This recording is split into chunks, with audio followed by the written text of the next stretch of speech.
ज्ञानवृत्ति TV में आप सभी का स्वागत है।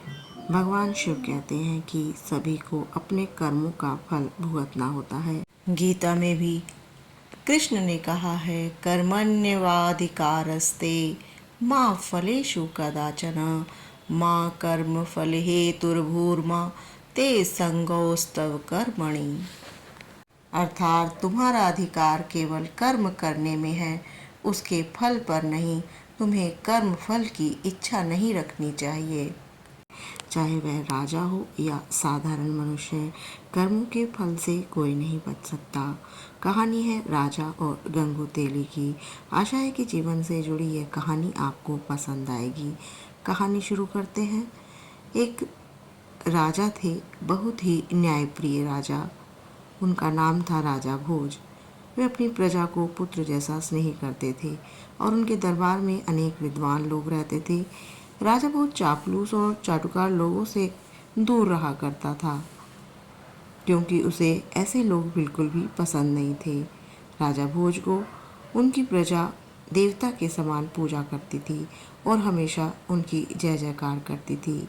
राजा भी अपनी प्रजा के दुख और तकलीफ का पता लगाने के लिए रात्रि में रोज भेष बदलकर उनको घरों के आसपास घूमता, उनकी दुख तकलीफ़ें बिल्कुल नज़दीक से देखता, प्रजा के सुख दुख का सही से पता लगाता और उनकी मदद करता। एक बार इसी प्रकार रात्रि में भेष बदलकर एक गरीब ब्राह्मण की झोपड़ी के पास से गुजरा तो उसने देखा कि एक गरीब ब्राह्मण और उसकी पत्नी जो है बात कर रहे थे और छोटा सा दीपक जल रहा था। ब्राह्मण अपनी पत्नी से कह रहा था, अब मैं बहुत बूढ़ा और कमज़ोर हो गया हूँ। मेरे शरीर में अब इतनी शक्ति नहीं कि मैं अपने यजमानों के घर जा जाकर पूजा पाठ करा सकूँ। मेरा कोई पुत्र भी नहीं है जो मुझे कमाए, खिलाए और मेरा ध्यान रखे। अब तो बस मेरे पास एक ही रास्ता है कि मैं अपने राजा भोज के दरबार में जाऊं, जो गरीबों की हमेशा मदद करते हैं। गरीब ब्राह्मण की पत्नी ने कहा, ठीक है स्वामी, आप सही कहते हैं। राजा भोज तो बहुत दयालु हैं, वे हमारी मदद ज़रूर करेंगे। इस प्रकार बात करके दोनों सुबह होते ही ब्राह्मण राजा भोज के दरबार में पहुंच गए। राजा का अभिवादन करते हुए ब्राह्मण कहने लगा, महाराज, मैं 80 साल का बूढ़ा और बहुत कमज़ोर व्यक्ति हूँ। ऐसी दशा में अब मैं पूजा पाठ नहीं कर सकता, खुद कमा नहीं सकता। मेरे बुढ़ापे का सहारा पुत्र होता तो मेरा शायद ये दुर्दशा नहीं होती। मेरा दुर्भाग्य है कि मेरा कोई पुत्र नहीं है और कोई संतान भी नहीं है। अब ऐसी स्थिति में राजन मुझे 2 जून की रोटी मिलनी भी मुश्किल हो रही है। राजा भोज ने उस गरीब ब्राह्मण की गरीबी का पता तो रात को ही लगा लिया था, इसलिए राजा भोज ने उसे 100 सोने की और चांदी के सिक्के ब्राह्मण को दे दिए। अब ब्राह्मण के पास इतना धन आ गया था कि वह सुखपूर्वक अपना जीवन व्यतीत कर सकता था। ब्राह्मण बहुत खुशी खुशी घर पहुंचा। उसने वो राजा द्वारा दिए गए रुपए, सिक्के एक लकड़ी के संदूक में रख लिए, किंतु रात्रि में एक बहुत ही विचित्र घटना हुई। सुबह जब ब्राह्मण ने संदूक खोला तो उसके सारे रुपए गायब थे। ब्राह्मण सोच में पड़ गया कि उसने तो सारे घर के दरवाजे बंद कर रखे थे, सुबह तक भी बंद थे, कोई व्यक्ति घर के अंदर भी नहीं आया, तो मेरे रखे रुपए संदूक में से कहाँ चले गए। ब्राह्मण बहुत व्याकुल हुआ। दूसरी सुबह उसने सोचा कि मैं राजा भोज के दरबार में फिर से जाऊंगा, शायद राजा मेरी फिर से मदद कर दें। ब्राह्मण राजा भोज के दरबार में सुबह गया, रात का सारा हाल बताया कि उसके पैसे कैसे गायब हो गए। राजा ने उस पर विश्वास कर लिया और उसे फिर से 100 सोने की चांदी के सिक्के दिए। ब्राह्मण इस बार और बहुत खुश हुआ। अब ब्राह्मण ने उन रुपयों से अपना नया मकान बनवाने की सोची, किंतु होनी तो कुछ और ही थी, होनी को कुछ और ही मंजूर था। ब्राह्मण रात्रि को गहरी नींद में सोया। उसने स्वप्न में देखा कि राजा भोज उससे कह रहे थे कि ब्राह्मण देवता, राज्य पर बहुत बड़ा संकट आ गया है, इसलिए मैं जो रुपए मैंने दिए थे वो मैं वापस लेने आया हूँ, तुम मुझे वो रुपए वापस दे दो। ब्राह्मण ने ये सुना तो उसने सारे रुपए खुशी खुशी राजा को लौटा दिए। जब सुबह हुई तो ब्राह्मण ने देखा कि आज भी संदूक से रुपए गायब थे। ब्राह्मण की कुछ समझ में नहीं आ रहा था कि सपने में लौटाए गए रुपए सचमुच कैसे गायब हो गए। वह गरीब ब्राह्मण सुबह राजा के दरबार में फिर से पहुंच गया। पूरी रात की सारी बात बताई। राजा आश्चर्य में पड़ गया। वह चकित था कि राजा ने अपने कोष अध्यक्ष से राजा को आदेश दिया कि 100 सोने और चांदी के सिक्के ब्राह्मण को फिर से दे दिए जाएं। राजा की आज्ञा का पालन हुआ। ब्राह्मण खुशी खुशी घर पहुंचा। लेकिन इस बार राजा भोज ने ठान लिया था कि वह आज रात खुद ब्राह्मण की कुटिया के पास पहुंचकर सब कुछ अपनी आंख से देखेगा। रात्रि में भेष बदलकर राजा जब ब्राह्मण की कुटिया के पास पहुंचा तो रात्रि के तीसरे पहर की घटना देखकर राजा बहुत हैरान था। राजा ने देखा कि बिल्कुल उसी की शक्ल सूरत वाला व्यक्ति ब्राह्मण की कुटिया में पहुंचकर रुपए वापस मांग रहा है। राजा भोज ने जब यह देखा तो राजा से रहा न गया। राजा अपने उस हम शक्ल व्यक्ति के पास जाकर कहने लगा, हे महाशय, आप कौन हैं? आप बिल्कुल मेरे जैसे दिखते हैं और इस गरीब ब्राह्मण को क्यों दुखी कर रहे हैं? आप राजा भी नहीं हैं, राजा तो मैं हूँ। आप क्यों इस तरह ब्राह्मण को परेशान कर रहे हैं? वह तो पहले से ही दुखी है, उसे क्यों दुखी करते हो और मुझे बदनाम कर रहे हो? राजा के उस हमशक्ल ने राजा से कहा, राजन, आप नहीं जानते कि यह गरीब ब्राह्मण अपने किए गए कर्मों का फल भोग रहा है। इसके इस जीवन में सुख नहीं है।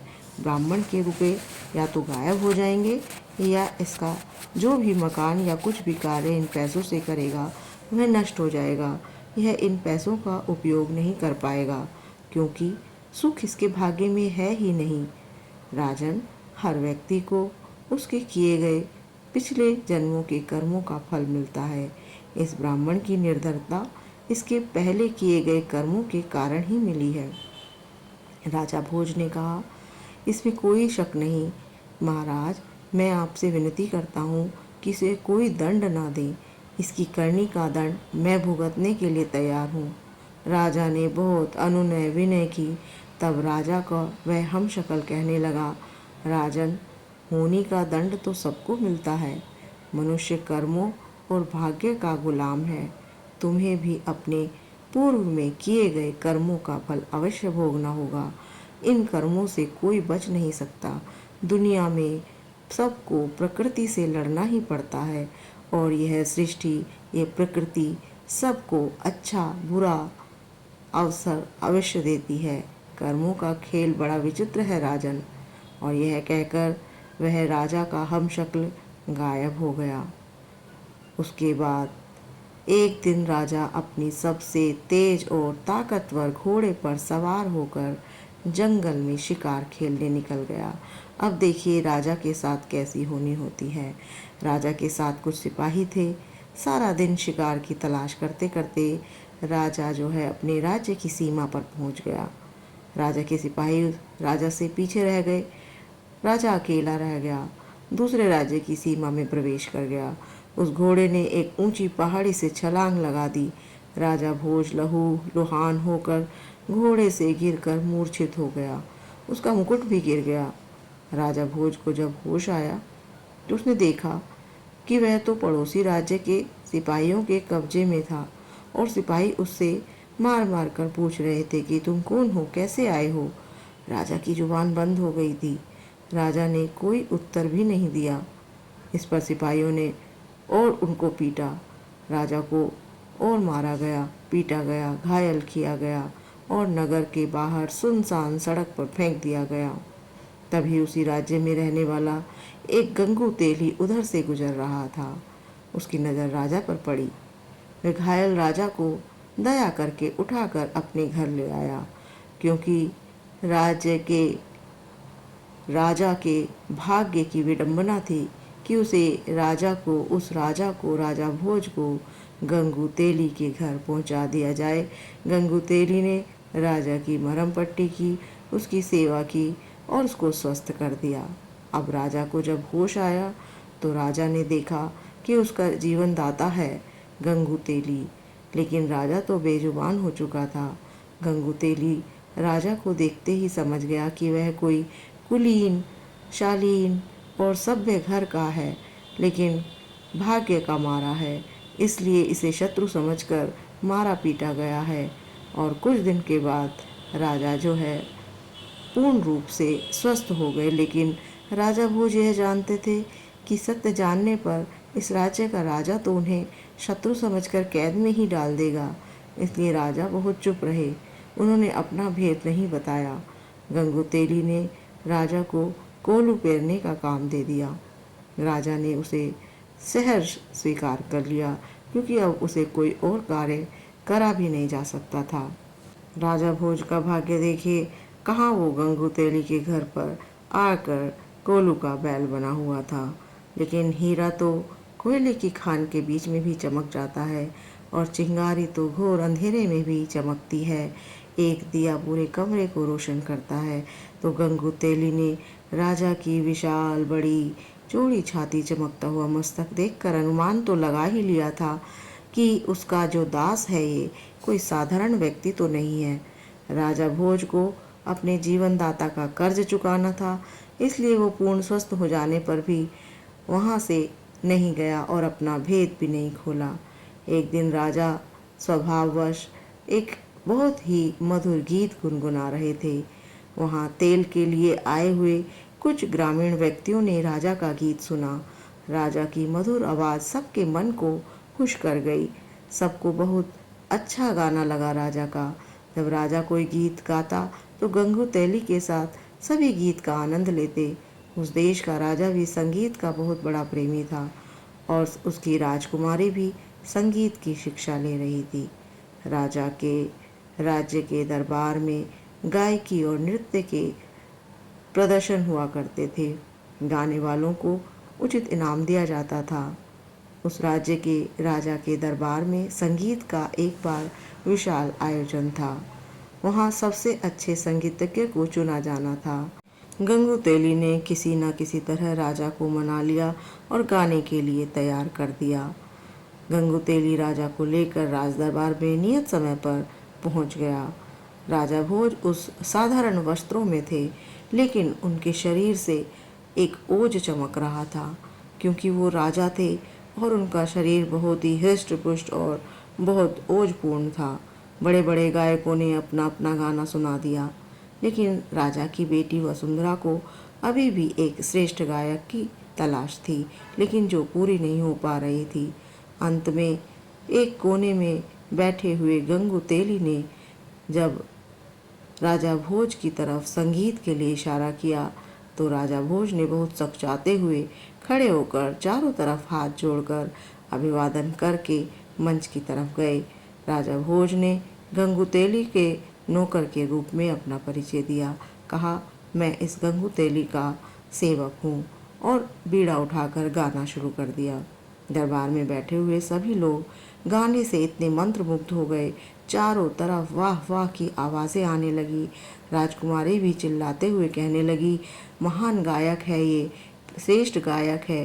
पहली बार खुली सभा में राजकुमारी ने इस तरह चिल्लाया। राजा और दरबारियों को राजकुमारी का व्यवहार बहुत ही अजीब लगा।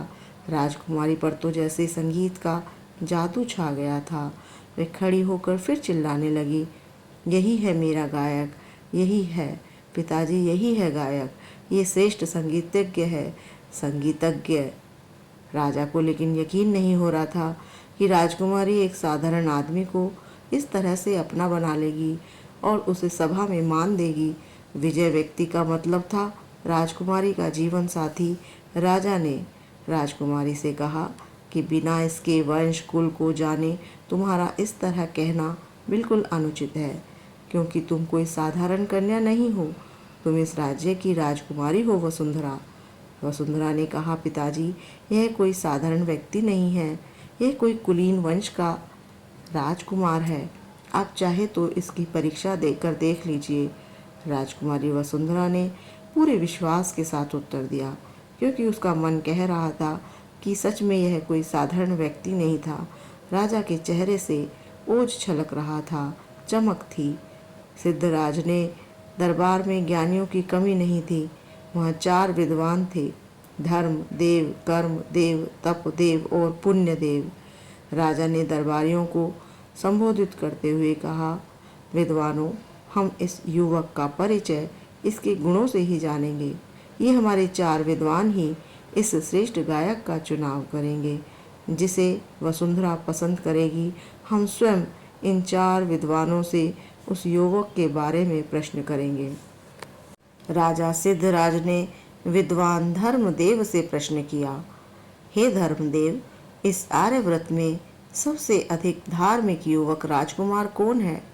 धर्मदेव ने कहा, महाराज, आप स्वयं बुद्धि के भंडार हैं।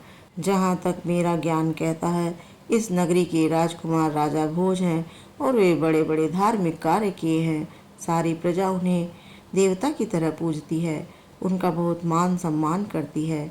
राजा सिद्धराज ने अगला प्रश्न तपदेव से किया, हे तपदेव, आप बताइए, इस धरती पर आप किस युवक को तपस्वी मानते हैं? तपदेव ने कहा, हे सिद्धराज महाराज, राजा भोज ही कई युद्धों में जीवन मृत्यु के बीच पहुंचकर विजय हुए हैं।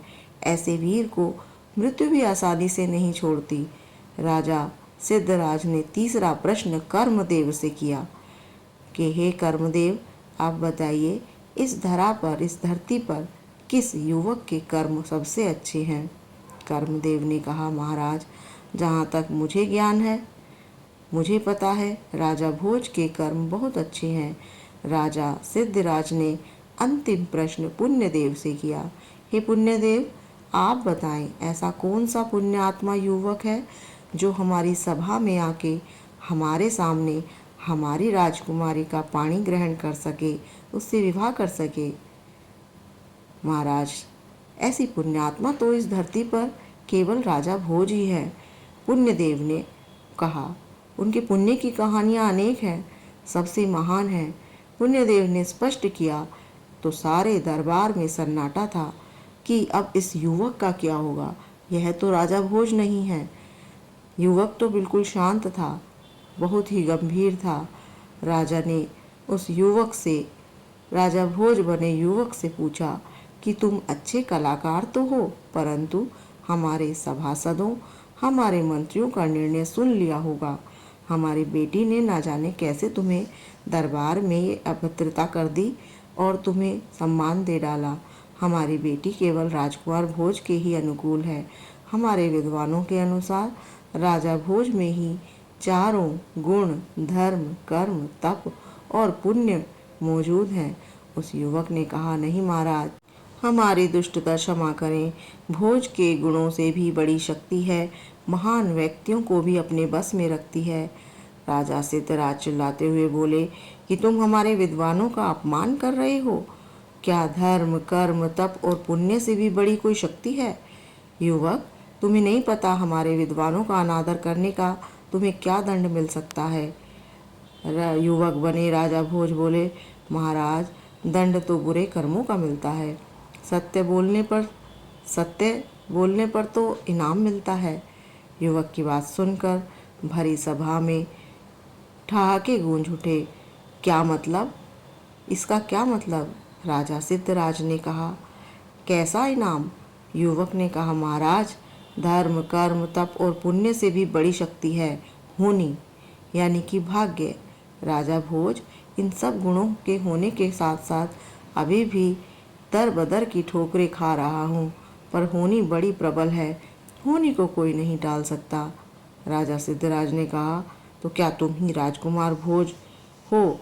युवक ने कहा, हाँ महाराज, मैं ही राजा भोज हूँ और यह सब होनी का खेल है जो आज मैं आपके बीच में हूँ और गंगू तेली का कोलू बनकर, सेवक बनकर यहाँ आपके पास आया हूँ। महाराज, आपके सैनिकों ने तो मुझे मार कर फेंक दिया था, पर ये गंगू तेली, इसका भला हो, यह मेरे जीवन दाता है और इन्होंने मेरे प्राण बचाए और मैंने भी इन्हें अपना परिचय नहीं दिया और इनकी दास्ता को स्वीकार कर लिया, इनका सेवक बन गया। भरी सभा में हर्ष का माहौल गूंज गया, तालियां बज उठी, जय जयकार लग उठे। पूरी सभा में राजा भोज की जय जयकार होने लगी। इसी के साथ राजकुमारी वसुंधरा ने भी राजा भोज के गले में वरमाला डाल दी। विवाह किया गया। राजा भोज का विवाह पूरे विधि विधान के साथ राजा सिद्धराज ने किया और वह इस समय बहुत खुश था। तो ये थी राजा भोज और गंगू तेली की कहानी। होनी जब राजा भोज पर प्रसन्न हुई तो हर व्यक्ति की जुबान पर एक ही बात थी कि कहाँ राजा भोज और कहाँ गंगू तेली। योग युक्तो विशुद्धात्मा विचित्तात्मा जितेंद्रिय सर्वभूतात्मा भूतात्मा कुर्वन्नपि न लिप्यते। अर्थात जो व्यक्ति भाव से कर्म करता है विशुद्ध आत्मा है, जिसने अपने मन में सभी इंद्रियों को वश में कर लिया है, वह सभी का प्रिय होता है, सभी लोग भी उसे बहुत प्रिय होते हैं। ऐसा व्यक्ति कर्म करता हुआ भी कर्म में नहीं बंधता। कहानी पसंद आई है तो हर हर महादेव ज़रूर लिखें और चैनल को सब्सक्राइब भी करें, लाइक भी करें, शेयर भी करें। मिलते हैं अगली वीडियो में। जय जय श्री राधे, जय जय श्री राधे।